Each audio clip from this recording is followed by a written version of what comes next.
Assalamualaikum sanak saudara. Selamat bersuah awak balik. Hari ini ambo ni memasak sambal lado tanah. Langsung saja sanak ikut bumbu-bumbunya. Go jari yang sebanyak 1 kilo kurang sedikit lah. Dicampur je kentang halus setengah kilo. Aku ladonya sebanyak 3 on. Bawang merah separuh. Awak makan yang bergiling-giling saja sana. Jangan sedikit. Aku saring giling kok. Sebanyak 2 batang kira-kira. Aku lakuinnya saon setengah. Bawang putih ya saon. Aku sepadan sedikit itu sana. Kalau banyak sebaik dulu. Kira 2 sendok makan lah. Aku kasihnya sebanyak saon.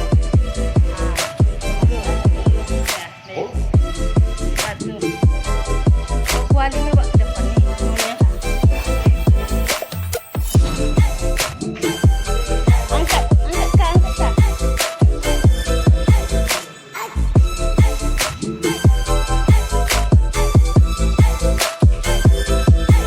Angkat ini ke dapur. Tunggu bu, jangan masuk dulu. Ya, kumpulkan kak sini kak.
Masukkan ini sadanya kena.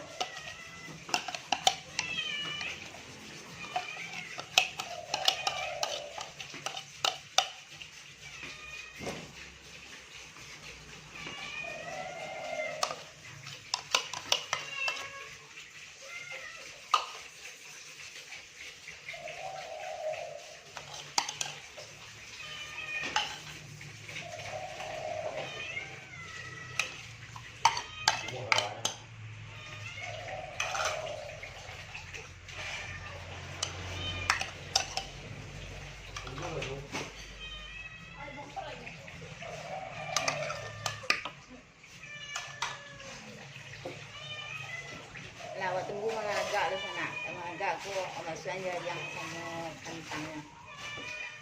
Kalau mengagak sana awak masukkan yang ini.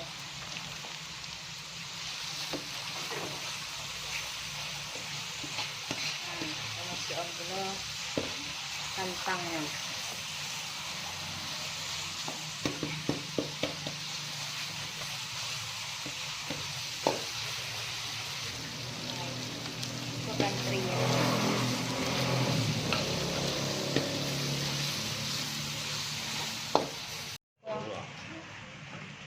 Dia masak dah ke sana. Masak. Jangan lupa jaga garam sana.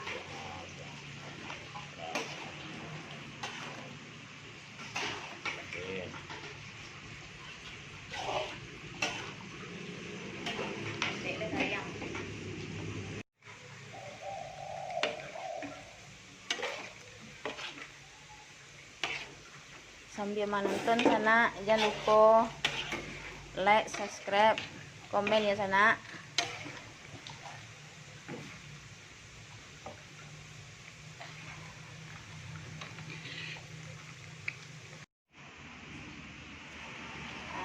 sambal lado tanaknya ada jadi sana ala masak apa. Akan jadi selero ini saja.